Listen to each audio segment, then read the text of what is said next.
Good evening, or I should say good late afternoon, and welcome to Dave's Dugout. This podcast is all about softball and nothing but softball.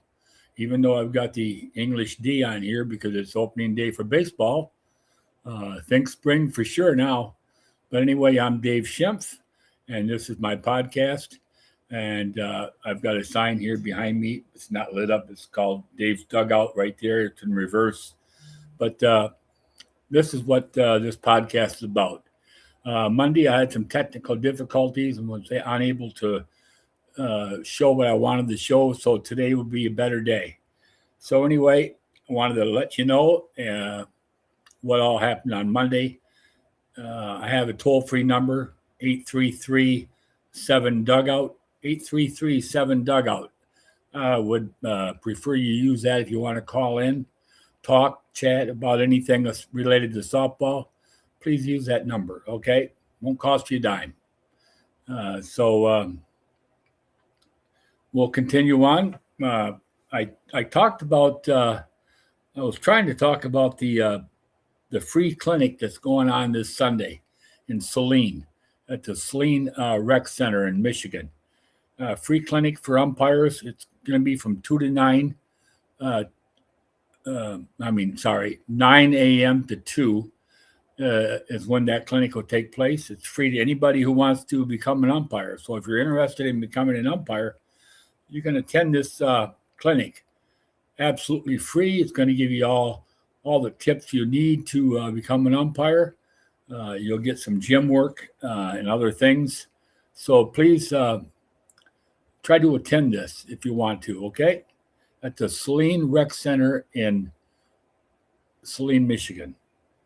Okay, today I'd like to talk about last Thursday, I do believe we had a difficult session for umpires, and that is the pitching rule. That's a difficult thing to call this last couple of years, especially with the leap, and so I thought we should cover that. But today we're going to cover something totally different, but just about as difficult, and that is obstruction and interference.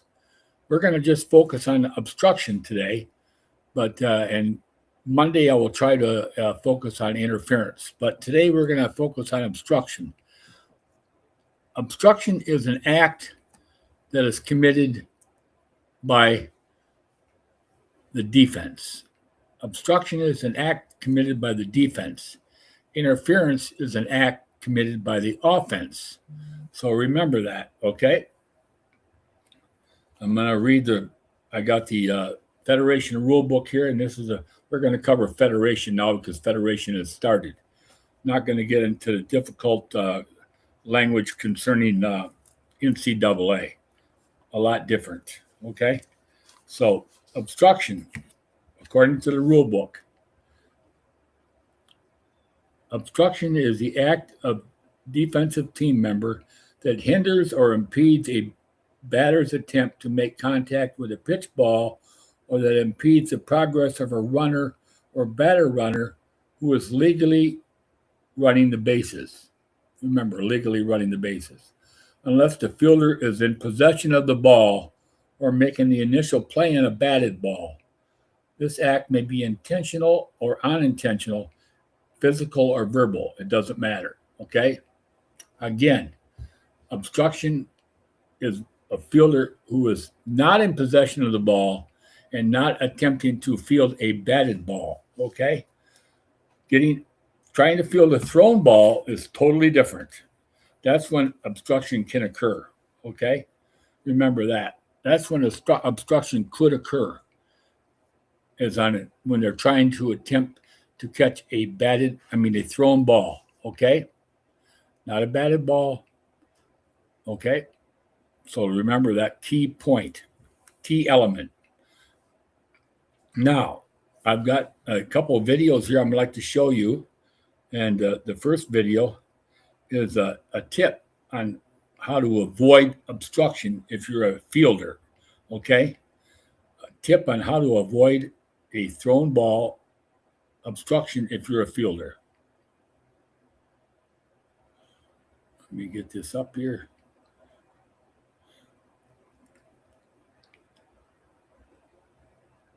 Sorry.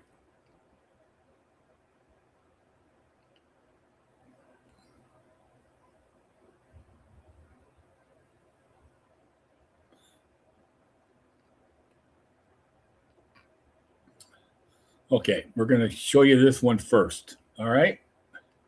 I'm going to show you this one first with some. I'm going to go back, start this over, and see what you think.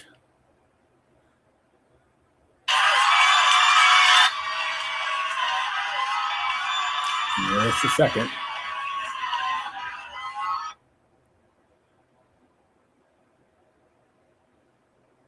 This have been called obstruction.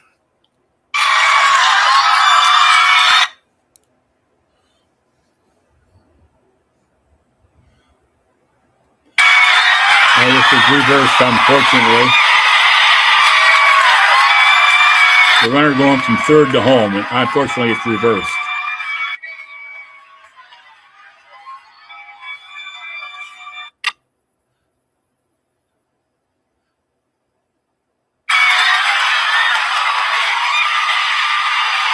Okay, so here we have a runner rounding third base, trying to score, and for whatever reason, the fielder is standing right on the corner of the bag, the inside corner at that, so the spot where runners push off of while rounding third, and she doesn't have possession of the ball. There's no play being made at third. There's really no reason for her to be there. And it potentially causes the runner to hesitate, slow down, alter her path to cleanly get around that base. Now, I don't know if the contact was legit here. I think the runner might have tried to initiate contact a little more on her own to try to get that obstruction call, but I still think the fielder's positioning was illegal, and I think it did make the runner hesitate a little bit. So I think this could have been called obstruction. Okay. Now I showed you that video because what that video is going to do, and it's going to pertain to what I'm going to show you next. All right. The next thing I'm going to show you is the video on how to avoid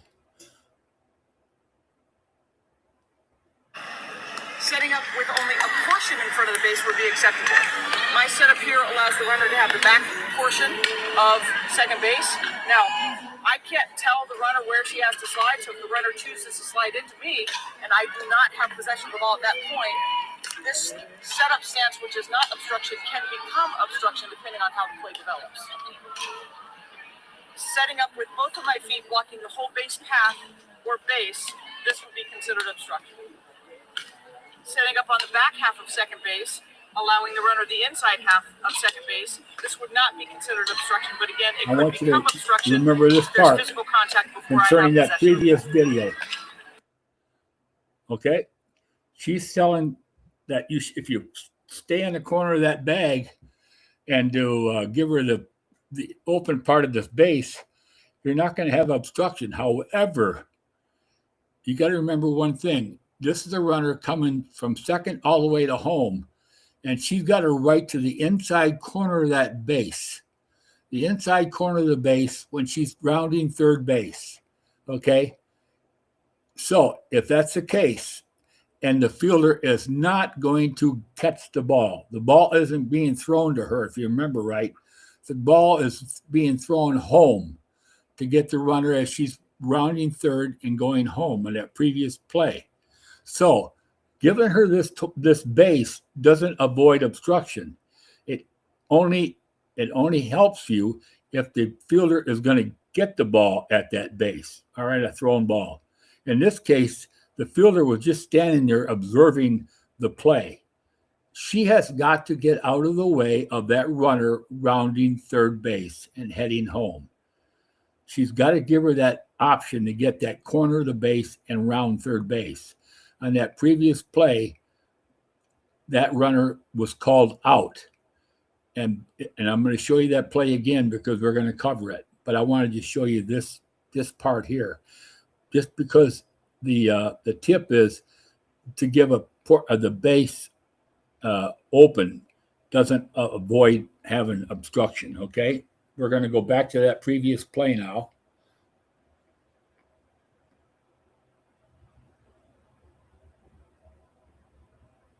Runner hesitate a little bit, so I think this could with the con. This has been called obstruction. Now, if you watch, The umpire is going to extend his arm. The contact really doesn't matter here. And you're going to see the first base umpire, the home plate umpire has moved up to third. He's got his arm extended right there, coming up to call obstruction. Here we go again. She makes contact, but the arm goes out. There's the out Okay, call. so here we have a runner Okay. running third base, trying to score, and for whatever reason, the fielder is standing right. We're gonna show that one more time. If you see the umpire's arm go out, because he's going to have obstruction. Home plate umpire moves up the line to cover that base. First base umpire moves into home plate to make that call. Once he calls out, now we have a dead ball because you got to protect that runner. Okay? I'm going to stop this. That runner was obstructed, and because it was a close play at home, they're going to award that runner home plate rather than an out call. By the way, it was perfect rotation by those umpires. Probably was a three-man system because otherwise that first baseman umpire wouldn't have went home. So the plate umpire moved up the line to cover third. First base umpire came down the line and covered home. Okay, perfect rotation, called her out. Doesn't know it's obstruction at the time. Okay, obstruction protected that runner going home because it was such a close play. If it wouldn't have been a close play, that would not have been obstruction. All right, obstruction. They would have got together and decided she would not have been awarded home, but she would have been protected. Okay, so she would have been awarded back to third base. All right, just so we all know what could occur on that play. All right. Now, I'm going to show you a couple more plays here to discuss.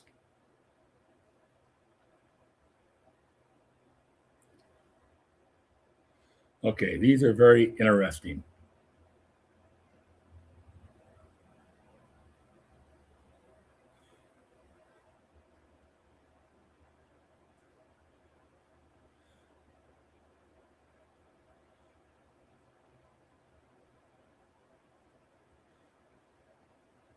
Of game call. Surratt swings and flares it into right. Down for a hit. Quinn's got speed. The throw from Shaw. Clear at the plate. Okay. Let's get this where we need it. Okay, here we go. Ready? Watch this play.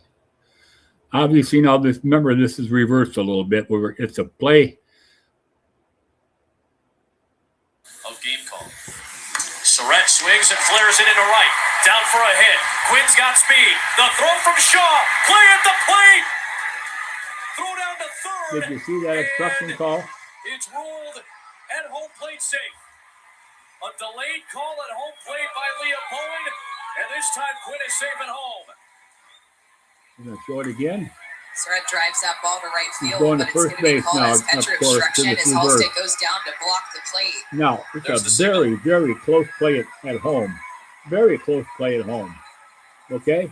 Intentional She or finally gets unintentional the- act she of a gets the defensive ball, team and she member has that possession of the hinders ball. progress of a However, runner who's She didn't have legally possession running of the ball bases right there. unless the when fielder the is in slide possession starts. of the ball Did you see that? or in the act of catching a thrown She ball. did That's not always a tough. have possession of That's the always ball a yet tough call because you're when the as a slide catcher, you're starts. always in the act of So catching therefore, a thrown ball. umpire does an Made a excellent comment when job she hit here. that ball. The Okay. different sound and that same thing. Excellent job. The sound of the ball coming off the bat. Okay? Excellent job. Because that was a bang, bang play, and she didn't have possession of the ball just as the slide starts. Remember what the book says. Prohibits or hinders or does anything that makes that player, that runner, do something different. So in this case, the home plate umpire decides, okay, she's hindering this player from coming in. She's forcing her to slide, and she doesn't have the ball yet because she's blocking the plate. Can't do that. That's obstruction. All right? Now, I'm going to show you another play. This is a little bit more obvious. All right. Here's another one.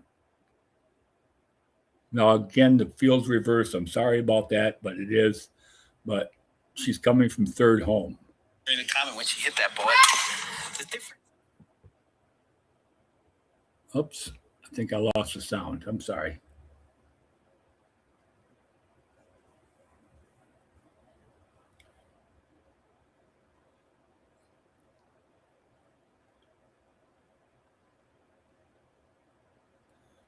Okay, let's try this again. Ball's hit. Runner's coming in from third.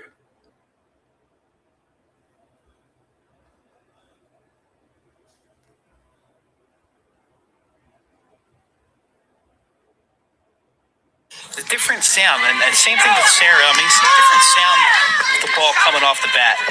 Single up the middle. Has not scored yet. Now she has, and now Macy is at third base with another Okay. RBI. The ball came loose Scores the run right on there. this one. She got the ball, but the ball came loose. And you see Alexis Dauber around in third right there. Yeah, and the catcher does a pretty good job of blocking the plate, but then she couldn't control You know, the ball. she doesn't even have the See, ball now in yet. baseball, So she's blocking the plate. that's illegal. It's Now the obstruction ball because comes she's loose. not allowed to block the What is plate wrong without here is having the umpire should The signal umpire was right there. I don't know delayed why he dead didn't make a ball. call. That should be a delayed dead ball right here because she's obviously being obstructed from reaching home. Okay, umpire is in a great position. However, there's the ball. You can see the ball going loose. He has not made the delayed dead ball obstruction sign. What he's doing is he's looking to see when she's going to be safe. Now you see her leg go over the top, and she's going to touch the plate now. Okay, that's unnecessary. She's already safe, but he's waiting for some reason. He's pointing at the plate. Okay, this is some detail for the plate umpire also. Pointed at the plate.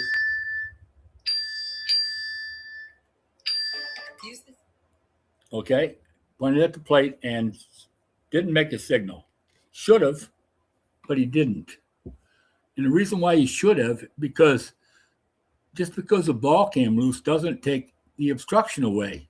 Okay, the obstruction is still there. You got to protect that runner.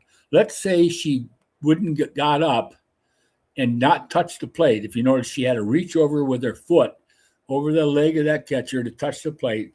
If she wouldn't have done that and just got up, figuring she's safe, and went to the dugout, now the umpire is in a little bit of trouble because he didn't make the signal. He should have made the signal, okay?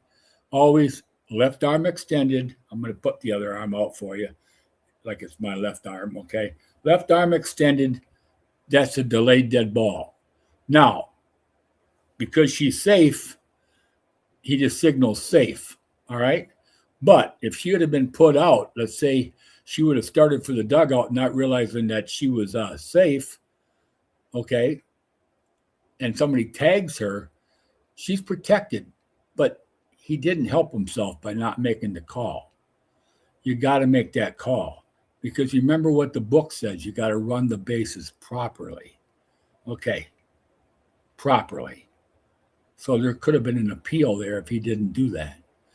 You got to avoid all those circumstances to get yourself out of trouble because that was an obvious obstruction call.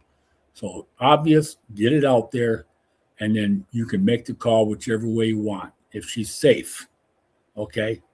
And I shouldn't say any way you want. It depends on what happened. But in this case, she's going to be safe because the ball was never caught. Okay? Just remember these factors we're bringing up today.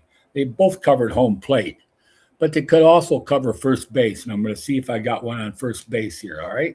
We're going to try another one. Give me a chance here now. Bring this up.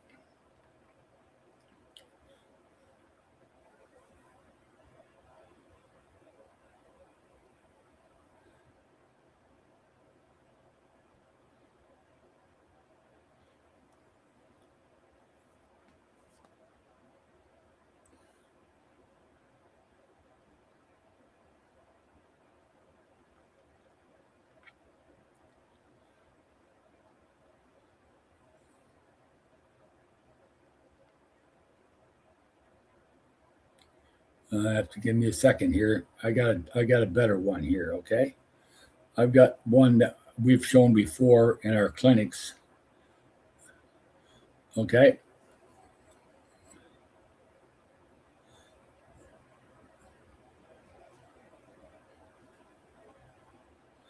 Nope, that's not the one. Anyway, we're gonna stop. We're gonna let it go right now.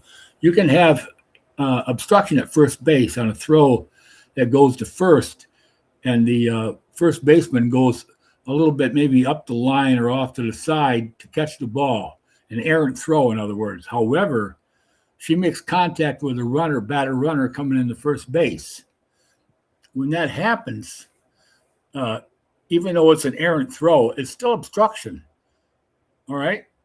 She's trying to make the catch. Yeah, she's entitled to try to make the catch, but she's not entitled to obstruct the runner trying to get to first base without the ball. Remember, an errant throw means she didn't have the ball. All right.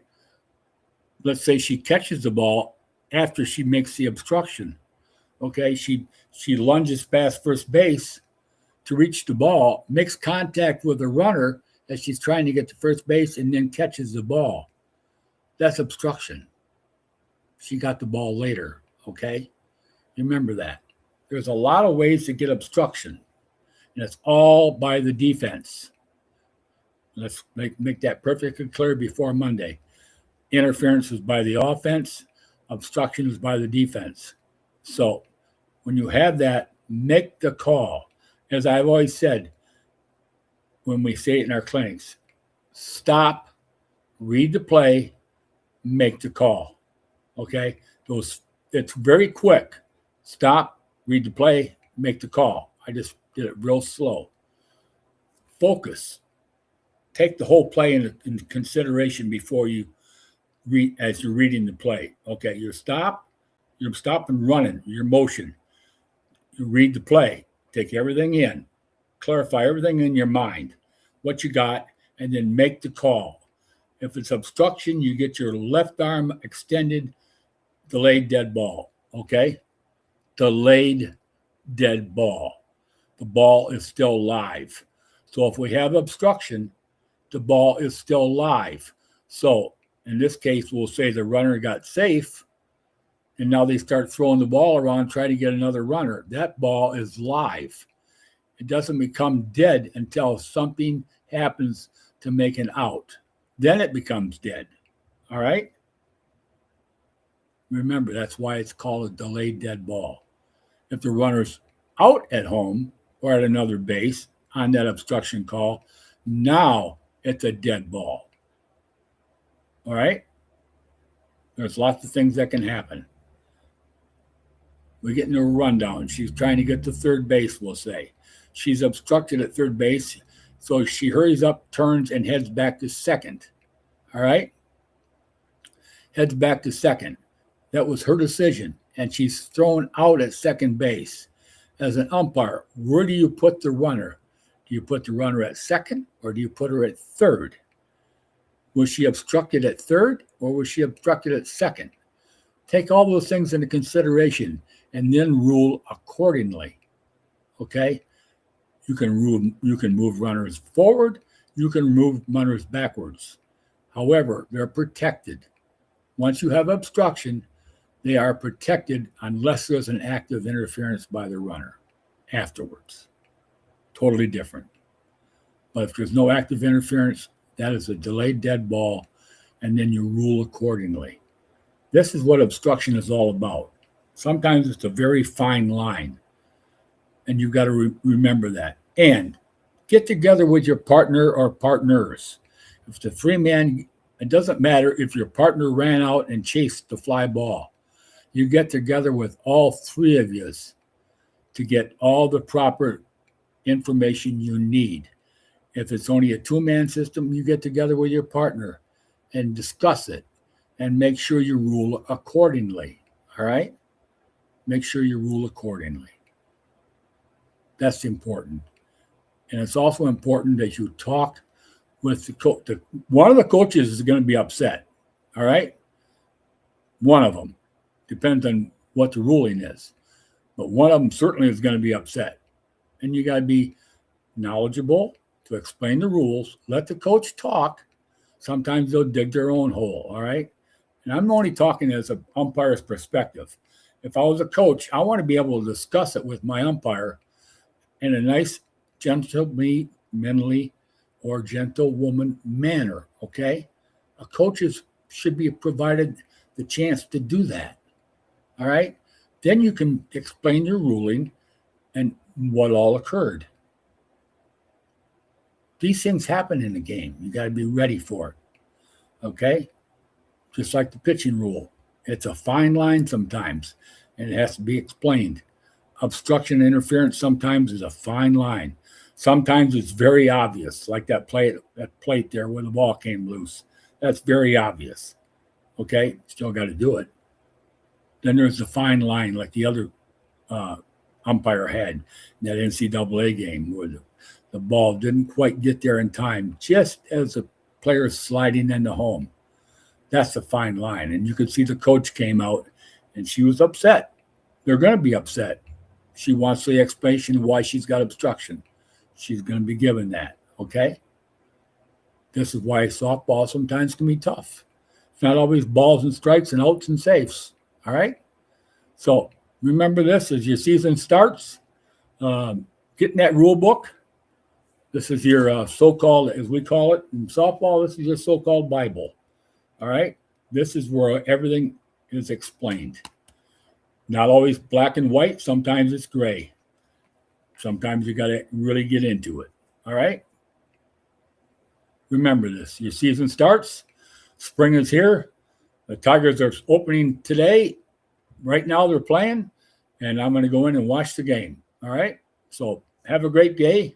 And I'm going to say something that isn't softball related, but go Tigers.